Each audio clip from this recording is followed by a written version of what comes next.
హల్లెలూయా చెప్పండి అందరూ. గడిచినటువంటి ఆదివారం నుంచి ఈ ఆదివారం వరకు కూడా ప్రభువు తన ఉచితమైన కృప చూపించి ఈ రీతిగా సజీవ లెక్కలో నిలబెట్టి దేవుని మందిరములోనికి తీసుకొని వచ్చి మనసారా ఆయన ఆరాధించటానికి, ఆయనకి కృతజ్ఞతాస్తుతులు అర్పించటానికి, ఆయన్ని మహిమపరచటానికి గాను దేవుడిచ్చినటువంటి మహా తరుణాన్ని బట్టి దేవునికి నా హృదయపూర్వక కృతజ్ఞతాస్తుతులు అర్పిస్తూ ఉన్నాను. అదేవిధంగా కూడి వచ్చినటువంటి మీ అందరూ కూడా ప్రభువైన యేసుక్రీస్తు వారి శ్రేష్టమైనటువంటి నామమును బట్టి మీ అందరికీ నా శుభాలను తెలియజేస్తూ ఉన్నాను. మంచిది, చక్కటి పాటలతో దేవుణ్ణి మహిమపరిచాం. దేవుని యొక్క ఆశీస్సులు, ఆయన ఆశీర్వాదాలు తప్పకుండా మరి యవనస్తుల మీద ఉంటుందని దైవజనుడిగా మీ అందరికి కూడా ప్రకటిస్తూ ఉన్నాను. దేవుని మాటలు శక్తిగల మాటలు. ఇప్పటి వరకు దేవుణ్ణి పాడి పొగిడాము, ఆయన ఆరాధించాము. అయితే ప్రాముఖ్యమైనటువంటి సమయం ఏంటంటే దేవుని వాక్యాన్ని మనం శ్రద్ధగా వినాలి. కారణం, దేవుడు వాక్యమై ఉన్నాడు. ఆయన వాక్యం చేత మనతో మాట్లాడని ఇష్టపడతా ఉన్నాడు. కాబట్టి ఎవరైతే భక్తి శ్రద్ధలతో పాడేసామో మా పని అయిపోయింది, ఆదివారం వచ్చింది కాబట్టి ఇంకా మేము కాముగా ఉండాలేమో అనుకోవద్దు. ప్రాముఖ్యమైనది వాక్యమే. ఈ వారమంతా ఏదో ఒక ఆలోచనతో, ఏదో ఒక ప్రశ్నలతో, ఏదో ఒక తలంపుతో దానికి జవాబు తెలియక మీరు సతమతం అవుతూ ఉంటే, దేవుని సన్నిధికి వచ్చినటువంటి మీరు, దేవుని సన్నిధిలో కూర్చున్నటువంటి మీరు ఆ ప్రశ్నలతో మీరు కూర్చున్నప్పుడు దేవుని అడగాలి, ప్రభువా ఇదిగో పలానా ప్రశ్నలు ఉన్నాయి, నాకు జవాబు దొరకలేదు అని దేవుని అడిగితే గనక దేవుడు మీతో మాట్లాడటానికైనా ఇష్టపడతా ఉన్నాడు. దైవజనులు నిలబెట్టి ఆయన వాక్యం చేత, ఆయన వాక్కు చేత ప్రతి ఒక్కరితో మాట్లాడటానికైనా ఇష్టపడతా ఉన్నారు. నమ్మిన వారు దేవుని స్తోత్రం చెప్దాం. హల్లెలూయా. కాబట్టి జాగ్రత్తగా ఆయన వాక్యాన్ని మనము ఆలకిద్దాము. చిన్న ప్రార్థనతో మనము ప్రారంభించుకుందాం. పరిశుద్ధుడా, ప్రేమ గల దేవా, నీ ఘనమైన పాదములకు వందనములు, స్తుతులు, స్తోత్రాలు ప్రభా. దీనులను, అల్పుడను, అయోగ్యుడను, అంధుడను అయినప్పటికీ ప్రభా, నీ సన్నిధిలో నిలబడి నీ వాక్యాన్ని ప్రకటించడానికి ప్రభా సిద్ధపాటు కలిగి ఉండటానికి సహాయం చేసిన దేవా నీకు వందనాలు. అయా ప్రభా, మీరు వాక్యం ఉన్నటువంటి దేవుడవు. ప్రతి ఒక్కరితో మీరు మాట్లాడండి అయా. నా నోటిని మీ సాధనముగా ఉపయోగించుకొని మా ప్రియులు, మీ యొక్క బిడ్డలకు ఏమైతే అవసరమో వాటిని మాత్రమే మీరు మాట్లాడి ప్రతి ఒక్కరికి వినగలిగే చెవులను గ్రహించే హృదయాన్ని కూడా దయచేసి నీ నామానికి మహిమ తెచ్చుకోమని యేసు నామములో అడిగి వేడుకొనుచున్నాను తండ్రి, ఆమేన్. వాక్యాన్ని చదువుకుందాం. కీర్తనలు బైబిల్ ఉన్న వాళ్ళు తీయండి. బైబిల్ లేని వాళ్ళు ఖచ్చితంగా బైబిల్ తెచ్చుకోవాలి. నేను చెప్తున్నాను, చదువుకున్న బిడ్డలు ఉన్నారు ఇక్కడ, చక్కగా బైబిల్ చూడాలా. కీర్తనలు 37వ అధ్యాయము. కీర్తనలు 37వ కీర్తన, 37వ కీర్తన 5వ వచనాన్ని చదువుకుందాం. నీ మార్గమును యెహోవాకు అప్పగింపుము. అందరూ చూడండి ఒకసారి, చదువమ్మా. నీ మార్గమును యెహోవాకు అప్పగింపుము. నీ మార్గమును యెహోవాకు అప్పగింపుము. నీవు ఆయనను నమ్ముకొనుము. నీవు ఆయనను నమ్ముకొనుము. ఆయన నీ కార్యము నెరవేర్చును. ఆయన నీ కార్యమును నెరవేర్చును. ఈ మాట అందరూ చెప్పండి. నీవు ఆయనను నమ్ముకొనుము, ఆయన నీ కార్యమును నెరవేర్చును. మరి నమ్ముతున్నారా? చక్కటి వాగ్దానాన్ని దేవుడు ఈ ఆదివారం ఉదయకాల సమయంలో మనకందరికి కూడా అనుగ్రహిస్తూ ఉన్నాడు. నీ కార్యము నెరవేర్చబడాలంటే నువ్వు చేయాల్సిన పని ఒకటి ఉంది. అదేంటో తెలుసా? నీవు ఆయనను నమ్ముకోవాలి. నమ్మాల. ఫస్ట్ ఆఫ్ ఆల్ ఎవరు ఆయన? నువ్వు ఆయనను అంటే ఆయన ఎవరు? ప్రభు అయిన యేసుక్రీస్తు వారు. ఆయన మన దేవుడు. ఏ దేవుడినైతే మనము ఆరాధించడానికి వచ్చామో, మన సమయాన్ని కేటాయించి ఇక్కడ కూర్చున్నామో, మొట్టమొదటిగా మనం చేయాల్సిన పని ఒకటి ఉంది. అదేంటి తెలుసా? నువ్వు నమ్మాలా. చాలామంది జీవితాల్లో నమ్మకము అన్న దాని గురించి మాట్లాడుకుంటే ఈ రోజున చెప్తున్నటువంటి సమాధానాలు యవనస్తులను అడిగితే మా స్నేహితులను నమ్మానండి, వారు ఏం చేశారు, మోసం చేశారండి అంటారు. తల్లిదండ్రులు చెప్తున్నటువంటి మాట, మా బిడ్డలు నమ్మామండి, చక్కగా వాళ్ళని నమ్మి వాళ్ళని పోషించి పెద్ద చేసాం, వాళ్ళు తిరిగి మా గుండెల మీద తంతా ఉన్నారు అని తల్లిదండ్రులు చెప్తారేమో బహుశా. మేము బంధువులు నమ్ముకున్నామండి, మా బంధువులు నమ్ముకుంటే చివరికి మమ్మల్ని నట్టింట ముంచేశారు వాళ్ళు నమ్ముకోవటాన్ని బట్టి. కొంతమంది స్త్రీలు, భార్యలు, పెళ్ళిళ్ళు అయినటువంటి వారు చెప్తారు, మా ఆయన్ని నమ్ముకున్నానండి, అందుకే నా బతుకంతా ఇలా అయిపోయింది. వారిని నమ్ముకున్నాను, వీరిని నమ్ముకున్నాను, దాని చేత ఈ విధంగా నా జీవితం పాడైపోయింది, లేదంటే నా పరిస్థితి ఇలా అయిపోయిందని నమ్ముకున్నటువంటి దాన్ని బట్టి మనం చెప్తూ ఉంటాము కదా. నమ్మకము, ఈ రోజున నమ్మకము సమాజంలో ఏలుబడి చేస్తూ ఉందంటే, అంటే చలామణిలో ఉంది. ప్రపంచంలో ఉన్నటువంటి ప్రతి ఒక్క వ్యక్తికి ఏదో ఒక నమ్మకాన్ని కలిగి ఉన్నాడు ప్రతి ఒక్క వ్యక్తి కదా. ఆధ్యాత్మికంగా మనం పరిశీలిస్తే కొంతమంది దేవుడే లేడన్నటువంటి వాళ్ళు నాస్తికులు అని పిలుస్తారు. వాళ్ళు ఏంటో తెలుసా, దేవుడు నమ్మరు, వాళ్ళ సిద్ధాంతాలు వేరు, వాళ్ళ ఆశయాలు వేరు. ఏదైనా మాట్లాడితే బాబు దేవుడు నమ్మకం ఎక్కడున్నాడు దేవుడు, ఉంటే చూపించండి అంటాడు. అతని నమ్మకం అది. కొంతమంది దేవుణ్ణి అంటే సృష్టికర్తను మరిచి తమ చేతులతో చేసుకున్నటువంటి వాటిని నమ్ముతూ ఉంటారు కదా. ఈయనే దేవుడు అని చెప్పేసి తమ చేతులతో చేసుకున్నటువంటి వాటిని ఆరాధిస్తూ ఉంటారు, దాన్ని నమ్ముతూ ఉంటారు. అందుకనే ప్రపంచంలో ఒక మాట వచ్చింది, అదేంటి తెలుసా, మూఢనమ్మకము అంటారు.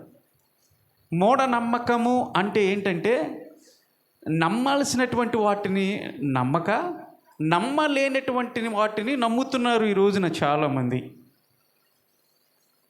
దేవుడు సృష్టికర్త అయి ఉన్నప్పుడు ఆయన సృష్టించబడతాడా, ఒకరి చేత ఆయన సృష్టించబడతాడా, లేదంటే ఆయనే సృష్టిస్తాడా? అంటే ఒకరి చేత తయారు చేయబడినటువంటి వాడు దేవుడై ఉంటాడా, లేదంటే తయారు చేసినటువంటి వాడే దేవుడై ఉంటాడా? చెప్పండి, మీరు చెప్పాలా. అర్థమైందా నా ప్రశ్న? అర్థమైందా జ్యోతి? అర్థమైందా? ఒకళ్ళ చేత తయారు చేయబడినటువంటి వ్యక్తి దేవుడై ఉంటాడా, లేదంటే అందరినూ తయారు చేసినటువంటి వాడే దేవుడై ఉంటాడా? అంతే కదా. దేవుడు ఒకళ్ళ చేత తయారు చేయబడి ఉండడు, ఆయనే తయారు చేస్తాడు.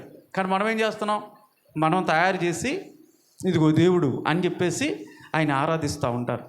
అనంతుడైనటువంటి దేవుడు, సర్వ సృష్టిని సృష్టించినటువంటి సృష్టికర్తను ఒక చిన్న బొమ్మగా, లేదంటే ఒక చిన్న విగ్రహముగా తయారు చేసి ఈయనే దేవుడు అంటే దాన్ని ఏమంటారో ఒక్కసారి మీరందరూ కూడా ఆలోచన చేయాలా. ఒకరి చేత సృష్టించబడినటువంటి వాడు దేవుడు కాదు, ఆయనే సృష్టిస్తాడు. ఈ సృష్టిలో ఉన్నటువంటి ప్రతి ఒక్కరిని ఏదైతే మనం చూస్తూ ఉన్నామో, సృష్టించబడినటువంటి వాటిని మనం చూసినప్పుడు సృష్టికర్త ఉన్నాడని నమ్మాలా. దేవుని స్తోత్రం చెప్పండి. అందుకనే పౌలు అంటాడు, సృష్టించబడినటువంటి వాటిని చూసినప్పుడు నువ్వు సృష్టికర్తని ఎరగాలి. అందుకనే మనము ఒకవేళ దేవుడు లేడన్నప్పుడు ఈ సృష్టి ఎలాగా నిర్మించబడింది? ఆటోమేటిక్గా వచ్చేసినాయా? ఆటోమేటిక్గా కొండలు, పర్వతాలు, ఎడారులు, సెలయేరులు, సముద్రాలు, మనం చూస్తున్నటువంటి సూర్య చంద్ర నక్షత్రాలు, ఆకాశము, ఇవన్నీ పరిశీలిస్తున్నప్పుడు వాటికి ఏర్పడ్డాయా? కానే కాదు. వీటిని సృష్టించినటువంటి సృష్టికర్త ఒక ఆయన ఉన్నాడు. ఈ టేబుల్ సృష్టించినటువంటి ఆయన ఉన్నాడు. మనం ఏం చేస్తున్నాం, ఈ టేబుల్లోనూ ఉన్నాడు ఈయనే దేవుడు అని చెప్పేసి టెంకాయలు కొడుతున్నాం. ఇది నమ్మకము. ఎవరి నమ్మకాలు వాళ్ళకి ఈ రోజున ఉన్నాయి. ఏదో ఒక నమ్మకంతో మనిషి ప్రయాణిస్తూ ఉన్నాడు. అయితే దేవుని సన్నిధికి వచ్చినటువంటి మనమందరం కూడా దేవుడు ఉన్నాడు, ఆయనే మనల్ని సృష్టించాడు. ఈ యావత్ సృష్టిని ఆయనే సృష్టించినటువంటి గొప్ప దేవుడు అని చెప్పేసి మొదటిగా మనం ఏం చేయాలి? నమ్మాలా. అందుకనే పౌలు గారు ఒక మాట చెప్తారు, దేవుని సన్నిధిలోకి వచ్చినప్పుడు దేవుడు ఉండాలని నమ్మాలా, రెండోది ఆయన వెతుకులాట అంటే ఆయన ఎత్తుకున్నటువంటి వారికి ఆయన ఫలములను ఇస్తాడని నమ్మాలా. ఆయన వెతికేటువంటి వాళ్ళు ఈరోజు చాలామంది దేవుని గురించి అన్వేషణ చేస్తూ ఉంటారు. నిజమైనటువంటి దేవుడు, నిజమైనటువంటి సత్యాన్ని తెలుసుకోవాలని అన్వేషణ చేస్తూ ఉంటారు. చాలామంది చేస్తూ ఉంటారు. కొంతమంది సత్యాన్ని ఎరిగినటువంటి వాళ్ళు ఉన్నారు. ఒకప్పుడు నేను కూడా అలా చేసినటువంటి వ్యక్తినే. అన్వేషణ, ఎవరో చెప్పారని, ఏదో చెప్పారని నేను వెళ్ళలేదు.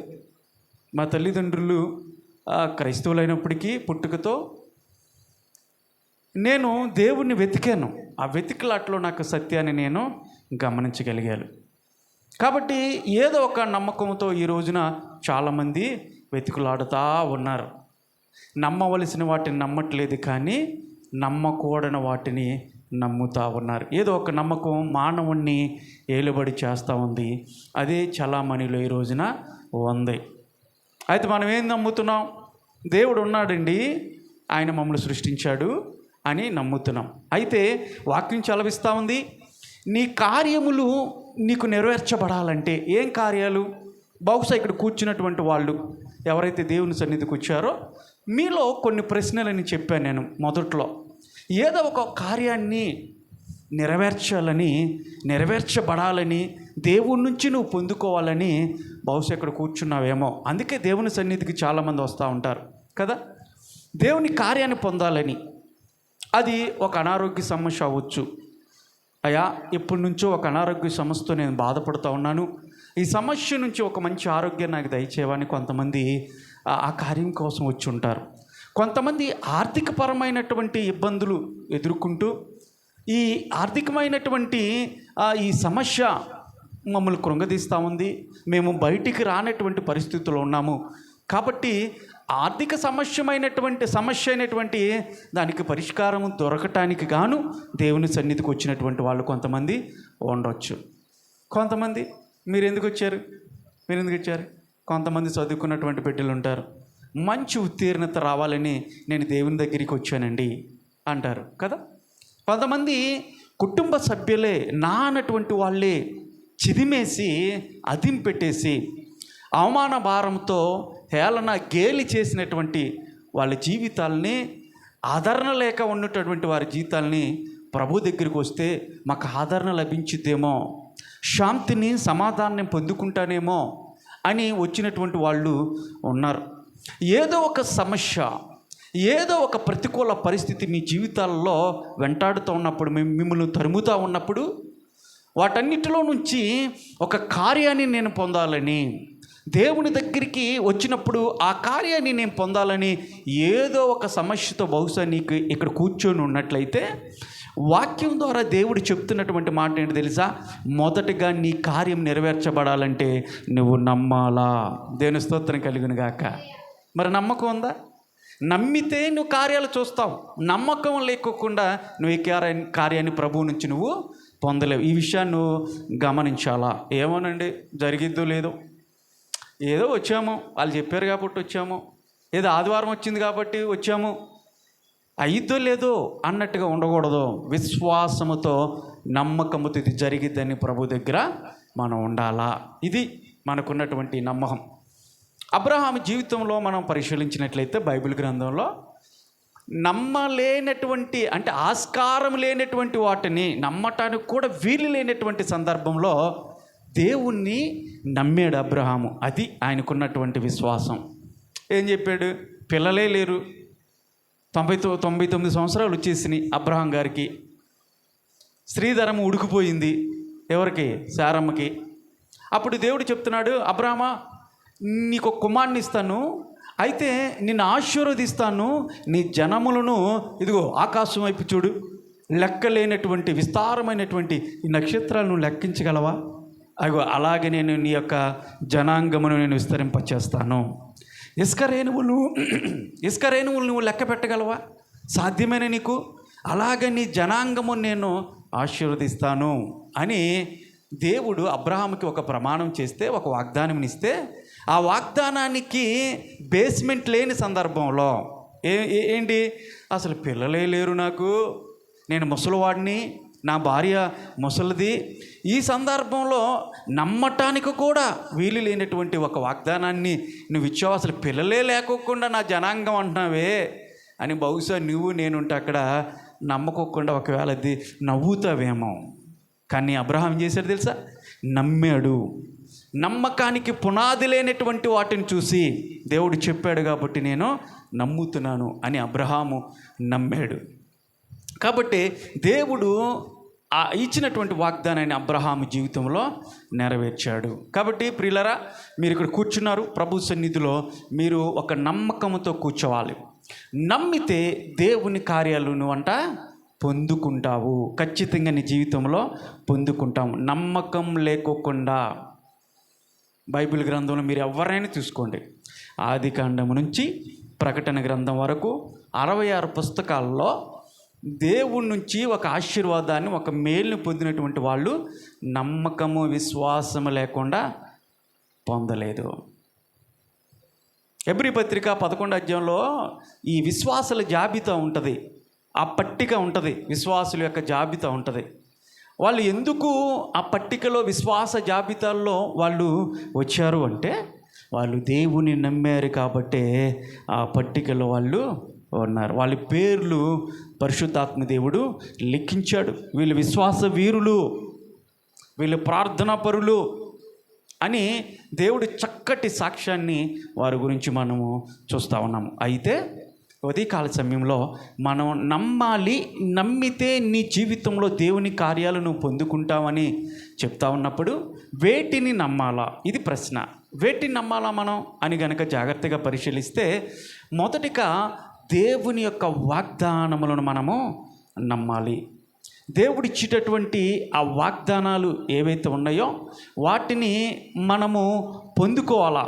అదే లేఖనాలు ఈ రోజున చెప్తున్నటువంటి మాట. దేవుడు వాగ్దానం ఇచ్చాడంటే ఖచ్చితంగా వాటిని ఆయన నెరవేరుస్తాడు. ఆయన వాగ్దానము నమ్మదగినటువంటి వాగ్దానము. ఆయన వాగ్దానము నిష్ప్రయోజనమైనటువంటి వాగ్దానాన్ని ఆయన ఇవ్వడం. వాగ్దానం ఇచ్చాడంటే ఖచ్చితంగా వాటిని నెరవేరుస్తాడు. ఆ వాగ్దానాన్ని మనము పొందుకున్నట్లుగా దేవుని సన్నిధిలో మనము అడగాలి. ప్రభువా, నువ్వు వాగ్దానం ఇచ్చావు, నాకు పలానా వాగ్దానం ఇచ్చావు, నువ్వు నాకు తోడై ఉంటానని చెప్పేసి అన్నావు కదా అని నీ ఒంటరితనములో నువ్వు దేవుణ్ణి అడగాల. ఇదిగో ప్రభా, నీ అరచేతుల్లో నన్ను చెక్కుకుంటానని చెప్పావు కదా. దేవుడు చెప్పాడు, నీ అరచేతుల్లో నా అరచేతుల్లో నిన్ను చెక్కి ఉన్నాను. చెప్పాడా లేదా? చెప్పాడా? అట్లాగా చాలా వాగ్దానాలు ఒక వ్యక్తి బైబిల్ గ్రంథంలో లెక్కించి చెప్తున్నటువంటి మాట ఏంటి తెలుసా? 8,000 వాగ్దానాలు ఉన్నాయంట. దేవుని స్తోత్రం చెప్పండి. హల్లెలూయా. ఎన్ని వాగ్దానాలు ఉన్నాయి? 100 200 కాదు, 8,000 వాగ్దానాలు దేవుడు మనకిచ్చాడు. వాగ్దానాలు పుట్ట బైబిల్ గ్రంథం. ఆ వాగ్దానాలని మనం పొందుకున్నట్లుగా వాగ్దానాలను ఎత్తిపట్టి మనము ప్రార్థన చేయాలి దేవుని సన్నిధిలో. అయ్యా, నువ్వు ఒక పలానా వాగ్దానం ఇచ్చావు, ఆ వాగ్దానాన్ని నా జీవితంలో నెరవేర్చయ్యా. మాట ఇచ్చిన దేవుడు ఆయన నెరవేర్చేటువంటి దేవుడు. ఆయన ఆ వాగ్దానాన్ని తప్పి ఏదో ఇచ్చానులండి అప్పుడు, ఇప్పుడు లేదులే అని మనుషులు చెప్తూ ఉంటారు కదా. చాలా వాగ్దానాలు మనుషులు ఇస్తూ ఉంటారు. నీకు అది చేస్తా, నీకు ఇది చేస్తా. రాజకీయవేత్తలు కానీ, చాలామంది సెలబ్రిటీలు కానీ, అంతదాకా ఎందుకులే, మన చుట్టూ ఉన్నటువంటి వాళ్ళు చక్కటి వాగ్దానాలు చేస్తారు. ఆ వాగ్దానాలు తీరా నెరవేర్చేటువంటి సమయం ఆసన్నమైనప్పుడు ఆ వాగ్దానాలను తప్పించుకుంటారు. మరి నువ్వు అప్పుడు చెప్పావుగా, అప్పుడు ఇస్తానని చెప్పావు కదా అంటే, చెప్తామండి అప్పుడు చెప్పాం, మరి ఏం చేయమంటారు, ఇప్పుడు లేవు మా దగ్గర, ఇప్పుడు నేనేం చేయలేను ఉన్నప్పటికీ కూడా. చాలామంది మనుషులు మనం పరిశీలిస్తున్నప్పుడు సహాయం చేసే పరిస్థితుల్లో కూడా ఉండి తోటి వారికి సహాయం చేయలేనటువంటి వారుగా ఉన్నారు. అతనికి స్తోమత ఉంది, మాట ద్వారానో పనుల ద్వారానో తనకున్నటువంటి ఆ పలుకుబడో ధనాన్ని బట్టో ఎదుటి వారికి సహాయం చేసే స్తోమత ఉంది, చేయొచ్చు, కానీ చేయలేడు, తప్పించుకుంటానికి చూస్తూ ఉంటారు. కానీ దేవుడు అలాంటి దేవుడు కాదు. మనం ఆరాధిస్తున్నటువంటి దేవుడు వాగ్దానం చేశాడు, అంత మాత్రమే కాదు కానీ ఆ వాగ్దానాలను ఆయన నెరవేర్చే దేవుడు. దేవుని స్తోత్రం కలుగునుగాక. ఏమి నమ్మాలి? నువ్వు నమ్మాలి. నమ్మితే దేవుని కార్యాలు చూస్తావు. అంటే దేనిని నమ్మాలి అంటే మొదటిగా దేవుడిచ్చేటువంటి వాగ్దానాలని మనము ఖచ్చితంగా నమ్మాలి. రెండో చూద్దాం, దేని నమ్మాలి అంటే వాక్యాన్ని చెప్తాం. మార్కు సువార్త 11వ అధ్యాయము 24వ వచనంలో ఉంటుంది. మార్కు సువార్త 11 అధ్యాయము 24వ వచనంలో ఉంటుంది ఒక మాట. చదవమ్మా. అందుచేత ప్రార్థన చేయనప్పుడు మీరు అడుగుచున్న వాటినెల్లను పొంది ఉన్నామని నమ్ముడి. వేటినైతే మీరు అడుగుతున్నారో వాటినన్నిటిని కూడా మేము పొంది ఉన్నామని ఏం చేయాలంట? నమ్మాలా. దేవుని స్తోత్రం చెప్పండి. హల్లెలూయా. మీకు అర్థమైంది మాట? మీరు ప్రార్థన చేయనప్పుడల్లా దేని గురించి అయితే నువ్వు ప్రార్థన చేస్తున్నావో వాటిని నేను పొందుకున్నాను అని నమ్మాలా. అదేంటండి, పొందుకోకుండా ఏం నమ్మంటారు? పొందుకుంటే నమ్ముతాము, ఏం జరగకోకుండా ఎలా నమ్ముతాం? వచ్చిందని ఎలా నమ్ముతాం? బహుశా నువ్వేదో ఆశిస్తూ ఉన్నావు. ఒక ఉద్యోగం గురించి అనుకుందాం. ఉద్యోగం రావాలంటే నువ్వు ప్రార్థన చేస్తున్నావు, ప్రభువా నాకు ఉద్యోగాన్ని ఇయ్యా, నా చక్కటి ఉద్యోగాన్ని ఇవ్వా అని అంటావు. అయితే అన్నీ ప్రార్థన చేసినటువంటి నీవు తర్వాత నువ్వేం చేయాలి తెలుసా? ప్రభా నాకు ఉద్యోగాన్ని ఇచ్చినందుకు నీకు వందనాలయ్యా, నీకు కృతజ్ఞతాస్తుతులయ్యని దేవునికి స్తోత్రం చెప్పాలంటే నువ్వు పొందుకున్నావు అని నమ్మాలంట. ఇది వాక్యం చెప్తా ఉంది. నువ్వు నమ్మాలి, నువ్వు పొందుకున్నట్లుగా నువ్వు నమ్మాలంటే విశ్వాసము దేవుని పట్ల నీకు ఉండాలా. ఆ నమ్మకం లేకుండా నువ్వేం పొందుకెళ్ళావు. ఇట్లాగే ఒక అయ్యగారు చెప్తా ఉన్నారంట, విశ్వాసం ఉంచాలి, విశ్వాసం ఉంచితే ఇదిగో నువ్వు ఒక కొండను చూసి నువ్వు వెళ్ళిపోయి ఆ సముద్రంలో పడిపోంటే పడిపోద్ది. దేవుడు చెప్పాడు, వాక్యంలో ఉంది అని చెప్తేనంట. ఆవిడ ఇంటి ఎదురుగా ఒక చిన్న కొండ ఉందంట. ఒక ప్రాంతంలో ఆ కొండ ఉంది. ఆ కొండ ఆవిడకి అడ్డుగా ఉంది.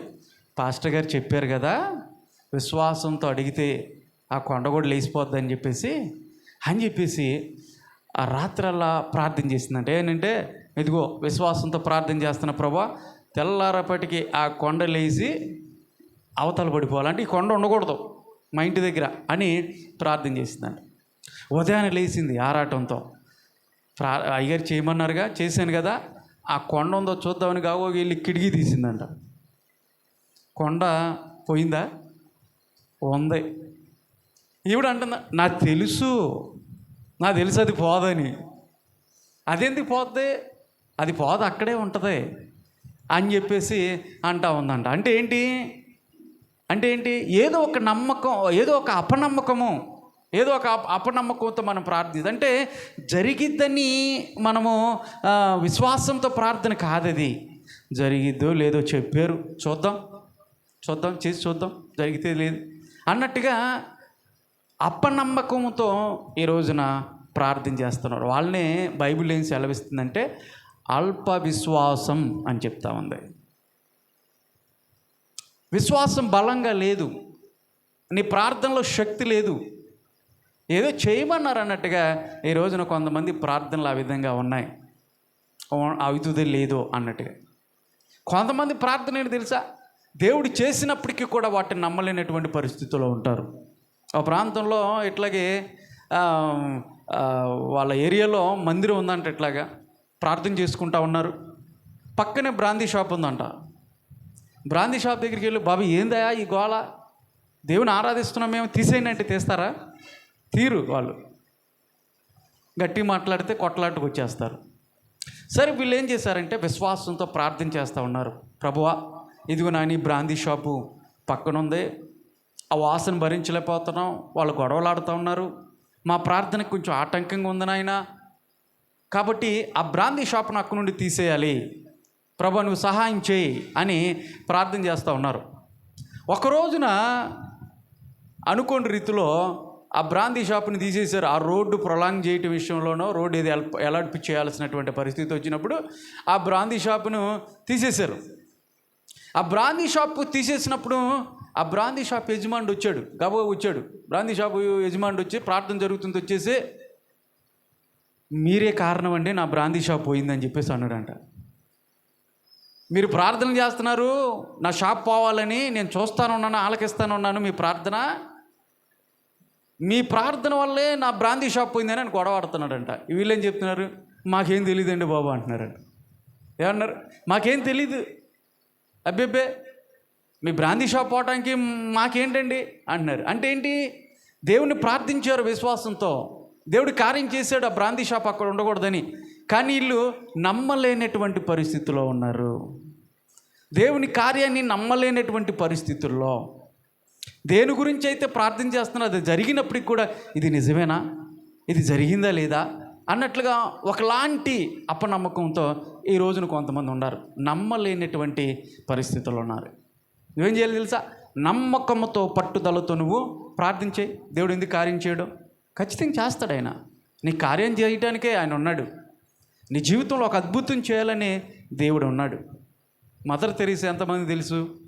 మదర్ తెరీసా గారు ఒక అనాథ ఆశ్రమాన్ని రన్ చేస్తూ ఉంది. చిన్న చిన్న పిల్లలను కూడా వాళ్ళు పోషిస్తూ ఉండేవాళ్ళు, అనాథులు, తల్లిదండ్రులు లేనటువంటి వాళ్ళు. వాళ్ళకి ఒక రోజున ఆహారం లేదు, తెల్లవారితో ఆహారం లేదు, నీళ్ళు, వాళ్ళ దగ్గర డబ్బులు లేవు. వాళ్ళు వచ్చారు, అమ్మా డబ్బులు లేవమ్మా, రేపొద్దున పిల్లలకి ఏం పెట్టాలో తెలియట్లా, రేపొద్దున లేస్తే పిల్లలు ఆకలితో అలమటిస్తారు, ఏమీ లేవు, ఎలాగా అంటే ఆవిడ చెప్పింది ఒకటే, దేవుడు ఇస్తాడు అంది, ఒకటే మాట. మనం ప్రార్థన చేద్దాం నమ్మకంతో, దేవుడే చేస్తాడు, దేవుడే కడుపు నింపుతాడు అని చెప్పేసి ప్రార్థన చేయటం ప్రారంభించారు. రాత్రల్లా ప్రార్థన చేశారో విశ్వాసంతో, పడుకుని పోయారు. తెల్లవారితే వాళ్ళకి ఆహారం కావాలా, ప్రార్థన అయితే చేశారు, మరి ఇప్పుడు ఆహారం కావాలి, చూస్తూ ఉన్నారు ఎక్కడి నుండి వచ్చిద్దేమోనని. టైం అవుతూ ఉంది, పిల్లలు రెడీ అవుతూ ఉన్నారు, ఇక ప్లేట్లు పట్టుకుని కూర్చున్నారు, పెట్టండి అన్నం అన్నట్టుగా. ఈలోపు ఒక కంటైనర్, ఒక లారీ వచ్చేసి అక్కడ ఆగింది. వచ్చి వాళ్ళు వచ్చామా, మేము ఆహారాన్ని ఆ బ్రెడ్ ఏదైతే ఉందో ఆ బ్రెడ్ని ఎక్కువగా తయారు చేసాము, వాళ్ళకి కావాల్సిన దాని మీద ఎక్కువగా తయారు చేసాము, అది వేస్ట్ అవ్వటం మాకు ఇష్టం లేదు కాబట్టి ఆ బ్రెడ్ ఏదైతే ఉందో మీ దగ్గరికి తీసుకొచ్చానో, మీకు ఇష్టమైతే ఈ బ్రెడ్ని తీసుకుంటారా అని మదర్ తెరీసా గారిని అడిగినప్పుడు వాళ్ళు దాన్ని ఆహ్వానించారు. దేవుని స్తోత్రం చెప్పండి. వాళ్ళ దగ్గర డబ్బులు లేవు, కానీ విశ్వాసం ఉంది, దేవుడు చేస్తాడనే విశ్వాసంతో ప్లేట్లు కూడా వేసుకొని కూర్చుని పోయారు పిల్లలు. మదర్ తెరీసా వైపు వాళ్ళందరూ కూడా చూస్తూ ఉండొచ్చు. మాకు ప్రార్థన చేస్తే ఆకలి ఎలా తీరేది, ప్రార్థన అయితే చేసాం, ఇంతవరకు ఎవరు డబ్బులు ఇవ్వలేదు అన్నట్టుగా చూసి ఉండొచ్చేమో. కానీ దేవుని యొక్క ఆ ఆలోచన వేరు, మనుషుల యొక్క ఆలోచన వేరు. నువ్వు నమ్మితే దేవుని కార్యాన్ని తప్పకోకుండా చూడగలుగుతావు. ఏమీ లేనప్పుడు, 4 దిక్కులు కూడా అన్నీ మూసుకొని పోయినప్పుడు, అంటే వస్తుంది ఏదో ఒకటి నాకు సహాయము వస్తుంది అనటానికి కూడా ఆస్కారం లేనప్పుడు, లేదండి ఇక అన్నీ మూసుకుపోయినాయి, హెల్ప్లెస్, ఇంకా హోప్లెస్, మాకేం జరగదు ఇక అంతే అన్నటువంటి పరిస్థితుల్లో కూడా దేవుడు నీకు కార్యాన్ని జరిగించడానికి ఆయన సిద్ధంగా ఉన్నాడు. ఎప్పుడో తెలుసా, నువ్వు నమ్మాలా. దేవుని స్తోత్రం కలుగును గాక. నమ్మకోకుండా నువ్వు కార్యాలను ఎలా చూస్తావు, అది అసాధ్యం. నమ్మకోకుండా నువ్వు కార్యాలను చూస్తావు అన్నది అసాధ్యం. ఇప్పుడు చాలామంది బ్యాంకులో ఏటీఎంలు వాడుతున్నారు కదా. ఏటీఎం ఉందా? బ్యాంకు అకౌంట్ ఉన్నటువంటి వారికి ఏటీఎం మెషిన్ తెలుసుగా మీకు. Any time all time teller machine ఏదో ఉంటుంది, అది ఎనీ టైం టెల్లర్ మిషన్. ఆ ఏటీఎం వచ్చిన తర్వాత మనకు కొంచెం డబ్బులు తీసుకోవటానికి ఎప్పుడైనా సరే వెళ్ళి డబ్బులు తీసుకుంటానికి మనకి అందుబాటులోకి వచ్చింది. ఒకప్పుడు చాలా కష్టంగా ఉండేది, ఒక ప్రాసెస్ ఉండేది. అయితే ఇప్పుడు చాలా ఈజీగా మనం మనీ తీసుకోవచ్చు. నీ అకౌంట్లో డబ్బులు ఉన్నాయి, కార్డు నీ చేతిలో ఉంది. నువ్వు ఏటీఎం మిషన్ దగ్గరికి వెళ్ళి నా అకౌంట్లో డబ్బులు ఉన్నాయి, నా డబ్బులు అంటే ఇస్తుందా? ఇవ్వదు. నీ డబ్బులే అకౌంట్లో ఉన్నాయి, కానీ డబ్బులు అడిగితే ఇవ్వదు. అదేం చెప్పి తెలుసా, ఇన్సర్ట్ కార్డ్ అంటది. ఫస్ట్ బాబు నీ దగ్గర ఏటీఎం కార్డు ఉంది కదా, కార్డు ఇచ్చాం కదా, ఆ కార్డు ఇన్సర్ట్ చేయి, లోపల పెట్టు, ఒక పిన్ నొక్కాలి. నీ కార్డు పెడితే నీ అకౌంట్లో నుంచి డబ్బులు ఇస్తాను అన్నట్టుగా, అంతే కదా.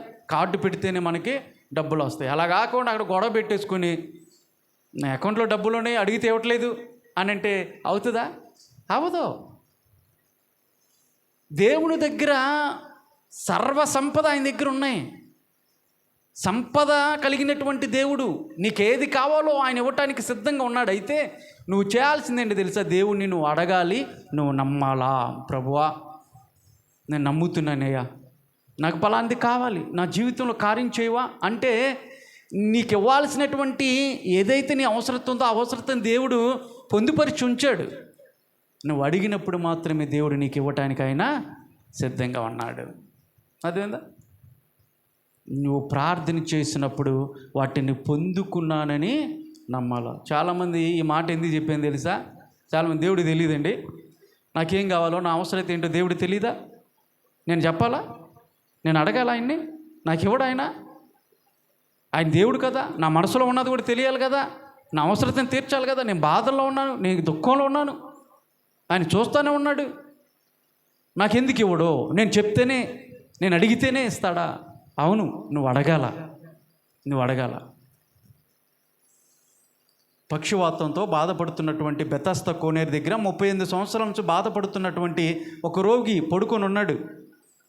ఆ బెతస్దా కోనేరులో సంవత్సరానికి అప్పుడప్పుడు కొన్ని దోతలు వచ్చి ఆ నీళ్ళని, ఆ సరస్సులో ఉన్నటువంటి నీళ్ళని కదిపితే మొదటికి ఎవరైతే దూకుతారో వాళ్ళ స్వస్థత వచ్చేది. దానికోసం అని చెప్పేసి చుట్టూ చాలామంది రోగులు కాచుకొని కూర్చుంటూ ఉండేవాళ్ళు. ఈ వ్యక్తి యొక్క రోగం యొక్క ఆ సర్వీస్ ఎంత అంటే 38 సంవత్సరాలు. యేసయ్య అప్పుడు అక్కడికి వెళ్ళాడు. యేసయ్య ఆ సంవత్సరాలు ఎన్ని? అప్పుడు 33.5 సంవత్సరాలు కదా, బహుశా ఒక 32 సంవత్సరాలు వేసుకోండి.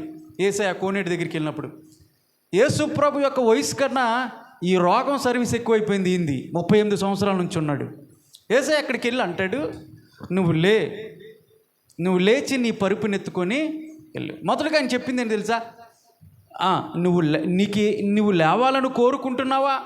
ఎక్కడి నుంచి నువ్వు ఒక స్వస్థతను పొందాలని కోరుకుంటున్నావా అని చెప్తూ నువ్వు లేచి నీ పరుపునెత్తుకుని వెళ్ళమంటే, బహుశా అక్కడ మనలాంటి వాళ్ళు ఉంటే కనుక, ఏం ప్రభువా కనపడతలేదు, నీకు కనపడతలేదా? ఏం మాట్లాడుతున్నావా నువ్వు? ఏం అడుగుతున్నావు? నాకేం కావాలని అడుగుతున్నావా? నీకు తెలీదా? నా పరిస్థితి నీకు తెలీదా? మరలా నువ్వు లేచి నీ పరుపునెత్తుకుని వెళ్ళమంటున్నావు, ఇక్కడ ఉన్నటువంటి వాటిని కూడా సర్దుకొని వెళ్ళిపోమంటున్నావు. అరే నేను లేవలేకపోతున్నాను, లేవమంటావు, ఏం మాట్లాడుతున్నావు ప్రభు అని ఒకవేళ సనుక్కునే వాళ్ళమేమో కదా. దేవుడికి తెలుసు, అన్నీ కూడా దేవుడికి తెలుసు. అయితే నువ్వు చెప్తే వినాలని ఆయన ఆశపడుతూ ఉన్నాడు. నీ నోటు నుంచి నీకేం కావాలో నువ్వు అడగాల. అదే ఆయన ఇష్టపడుతున్నాడు. నువ్వు పలికితే, నాకు ఇది కావాలి ప్రభు అని అడిగితే నీకు ఇవ్వటానికే ఇష్టపడుతున్నాడు. అది నీ నోటు నుంచే రావాలని దేవుడు ఆశపడుతూ ఉన్నాడు. నువ్వు అడగాల. ఆయనకి తెలుసు. అయినప్పటికి కూడా ఆయన అడుగుతాడు, ఏం కావాలి? కోర్టులో కనుక, బాబు నీ పేరేంటి అంటారు. జడ్జి గారికి తెలియదా? అక్కడ ఉన్నటువంటి డాక్యుమెంట్లో ఆయన పేరేంటి, ఆయన ఏ అడ్రస్ అంతా ఉంటుంది. ఆయన అడుగుతారు, మనం చెప్పాలా. అది చూసుకోండి, అందులో ఉందిగా, ఇచ్చాంగా అంటే కుదరదు. దేవుడు కూడా అంతే. ఆయన అడుగుతాడు, నీకేం కావాలి? నీ నోటు నుంచి పలికితే ఆయన నీకు ఇవ్వాలని ఆశపడుతున్నాడు. నమ్మకంతో అక్కడి నుంచి ఒక అడిగేస్తే దేవుడు మిగతా కార్యాన్ని ఆయన చూస్తాడు. అదేవిధంగా ఓచ చేయగల వాడిని, ఎండిపోయినటువంటి చెయ్యి, ఓచ చెయ్యి, ఈ చెయ్యి పనికిరాదు ఇంకా. దేవుడు వెళ్ళాడు, నీ చేతిని లేపన్నాడు. ఆ చేయిని లేపాయంటే నవ్వాడా? ప్రభు, ఈ చెయ్యే లేకోకుండా నేను అనేక సంవత్సరాల నుంచి బాధపడుతున్నాను, నువ్వేంటయ్యా చెయ్యి లేపమంటావు? ఎట్లా లేపుతా నేను? నా వల్ల ఎలా కలిగిద్ది? ఏం మాట్లాడుతున్నా పో అవతలకి అనొచ్చు. కానీ దేవుడు అక్కడ ఒక పరీక్ష. దేవుని మాట నువ్వు నమ్మాలి. నువ్వు నమ్మి దేవుడు చెప్పాడు కాబట్టి నమ్మకముతో కనుక చేతిని లేపితే చాలిగా. నువ్వు కదలేని పరిస్థితులు ఉన్నావు, ఎటు తోచని పరిస్థితులు ఉన్నావు, దేవుడు ఒక ప్రేరణ ఇస్తున్నాడు, నువ్వు లే అక్కడి నుంచి అన్నాడు. అయ్యో బాబు, నేను లేవలేని పరిస్థితులు ఎక్కడ లేస్తాను అనకూడదు. దేవుడు చెప్పాడు కాబట్టి నమ్మకంతో అక్కడ లేవాలి. దేవుడు అదే టెస్ట్ చేస్తాడు. నీలో నమ్మకం ఉందా? నీకు నమ్ముతున్నావు నువ్వు? నా పట్ల నీకు విశ్వాసం ఉందా? విశ్వాసం ఉంచితే, నమ్మితే నా కార్యాన్ని నువ్వు చూస్తావు అని దేవుడు చెప్పినప్పుడు నమ్మకముతో ఆ ఓచ చేయగలవాడు ఏం చేశాడు తెలిస్తే చెయ్యి లేపాడు. ఆ మరుక్షణం ఏమైపోయింది? చెయ్యి, ఈ చెయ్యి అలా ఉందా, ఆ చెయ్యి, ఈ చెయ్యి కూడా అలా వచ్చింది. దేవుని స్తోత్రం కలుగును గాక. స్వస్థతని ఇచ్చారు. నమ్మకముతో మనము ఉండాలా. ఒక చోట ఉంటుంది మార్కు సువార్త 9వ అధ్యాయంలో, నమ్ముట నీ వంతైతే నమ్మువానికి సమస్తము సాధ్యము. నువ్వు నమ్ముతున్నావా అంటే అక్కడ సందర్భాన్ని మనం గమనించినట్లయితే, ఈ మాట చెప్పి నేను ముగిస్తాను. యేసు ప్రభు ఆ రూపాంతర కొండ మీదకి వెళ్ళాడు. తాబోరు అనేటువంటి పర్వతం అంటే ఆ కొండ దగ్గరికి రూపాంతరం చెందటానికి వెళ్ళినప్పుడు 3 శిష్యులను, ఆంతరంగిక శిష్యులను వెంట పెట్టుకొని ఆయన వెళ్ళాడు. యాకోబు, యోహాను, పేతురుని వెంట పెట్టుకుని వెళ్ళాడు. తక్కినటువంటి 9 మంది శిష్యులు ఆ కొండ దిగువ భాగాన ఎక్కడైతే ఉన్నారో ఆ ప్రాంతంలో ఉన్నారు వాళ్ళు. ఈలోపు ఒక వ్యక్తి ఆ శిష్యుల దగ్గరికి ఒక వ్యక్తిని తీసుకొని వచ్చాడు, తన కుమారుని. దెయ్యం పట్టింది. ఆ దెయ్యం ఏం చేస్తుందంటే పడేస్తుంది, నొరగొచ్చేస్తుంది, ఆ విధంగా చిత్రహింసలు చేస్తుంది. కాబట్టి యేసు ప్రభు శిష్యుల దగ్గరికి వెళితే, యేసు ప్రభుతో తిరిగినటువంటి వాళ్ళు కాబట్టి వీళ్ళేమన్నా ఆ దెయ్యాన్ని వెళ్ళగొడతారని చెప్పేసి కుమారుని తీసుకొచ్చి ఆ శిష్యులు చెప్పాడు, అయ్యా ఇది పరిస్థితి అంటే వాళ్ళు ఏం చేశారు? ప్రార్థన చేశారు. పోటల్లా అటు ఇటు పేరు గట్టిగా పోటల్లా వాళ్ళ ప్రయత్నాలన్నీ చేశారు. అలిసిపోయి కూర్చున్నారు. ఏంట్రా ఎంత ప్రార్థన చేసినా పోలేదు, ఇది కదా మనం ప్రార్థన చేసాం, మన ప్రయత్నాలన్నీ చేసాం, అయినా దెయ్యం పోవట్లేదు ఏంట్రా అన్నట్టుగా ఒక ఆలోచనలో పడిపోయారు శిష్యులు. ఈయనేమనుకున్నాడు తెలుసా? భలే వాళ్ళండి బాబు, భలే శిష్యుల్లో వీళ్ళ వల్లే కాలేదు, ఆయన రాని చెప్తా, యేసయ్య రాని చెప్తా అన్నట్టు కూర్చున్నాడు. ఈలోపు యేసు ప్రభు రూపాంతరం చెంది ఆ కార్యం అయిపోయిన తర్వాత ఆయన కొండ నుంచి దిగి వచ్చినప్పుడు ఇక్కడ అందరూ మనుషులందరూ కూడుకొని ఉన్నారు, శిష్యులు ఉన్నారు. ఈ వ్యక్తి తన బిడ్డను పట్టుకొని కూర్చొని ఉన్నాడు. యేసయ్య వచ్చాడు. ఈలోపు ఈ వ్యక్తి అంటాడు, యేసు ప్రభువా ఇదిగో నా బిడ్డ, ఇది ఇతని పరిస్థితి. దెయ్యం పట్టినప్పుడల్లా ఈ విధంగా కొట్టుకులాడుతూ ఉన్నాడు. ఆ దెయ్యం పోగొట్టాలని చెప్పేసి ఇది నీ శిష్యుల దగ్గర తీసుకొస్తే వాళ్ళ వల్ల కాలేదు, నీ వల్ల ఏమైనా అయిద్దా అన్నాడు. ఆ మాట అట్లా ఉంటుంది, మీరు చదువుకోండి 9వ అధ్యాయంలో మార్కు సువార్త. నీ వల్ల ఏమైనా అయిద్దా అంటే యేసయ్య అంటాడు, నా వల్ల అయిద్ది. కారణం ఏంటి తెలుసా? నేను సర్వ సృష్టిని సృష్టించినటువంటి సృష్టికర్త అయినటువంటి దేవుణ్ణి. నా వల్ల కానిదంటూ ఏమి లేదు, నాకు అసాధ్యమైనదంటూ ఏమి లేదు, నేను సమస్తంను చేయగలను. అయితే నువ్వు చేయాల్సింది ఒకటి ఉంది, అదేంటి తెలుసా? నీకు నమ్మకం ఉందా అన్నాడు. మీకు అర్థమవుతుందా? నీకు నమ్మకం ఉందా, నేను చేయగలను అని నమ్మకం నీకుందా? నమ్మితే నమ్మువానికి సమస్తము సాధ్యమే. దేవుని స్తోత్రం కలుగును గాక. నువ్వు నమ్మాలి, నువ్వు నమ్మితే నువ్వు కార్యం చూస్తావు. నీకు నమ్మకం ఉందా అని అన్నాడు. అప్పుడు వరకు ఉన్నటువంటి తన ఆలోచన విధానాన్ని మార్చేసుకున్నాడు ఆ వ్యక్తి. ఈ రోజున చాలామంది పరిస్థితి అలాగే ఉంది. మనలో నమ్మకం ఉంటలా, కానీ దేవుని దగ్గరికి వచ్చి ఏదో జరిగిద్దో లేదన్నట్టుగా నమ్ముతూ ఉన్నాం, ప్రార్థనలు చేస్తూ ఉన్నాం. ఒక డాక్యుమెంట్ మీరు తీసుకొని దాన్ని జిరాక్స్ కోసం వెళ్ళారు అనుకుందాం. ఒక డాక్యుమెంట్ తీసుకున్నారు, ఒరిజినల్ డాక్యుమెంట్. జిరాక్స్ అంటే ఏంటి? ఒక మిషన్ ఉంటుంది, దాని మీద పెట్టి బటన్ నొక్కితే దాన్ని డూప్లికేట్ ఒక జిరాక్స్ వస్తుంది, డూప్లికేట్ వస్తుంది మనకి, అంతేగా జిరాక్స్ మిషన్. అయితే ఆ డాక్యుమెంట్ తీసుకెళ్ళి జిరాక్స్ దగ్గర పెట్టినప్పుడు ఆ డూప్లికేట్ ఒకటి వచ్చింది. దాన్ని తీసుకున్నప్పుడు ఎక్కడో ఒకటి తప్పు వచ్చింది, రాంగ్. నీకు అక్కర్లేని మాట అక్కడ ఉంది.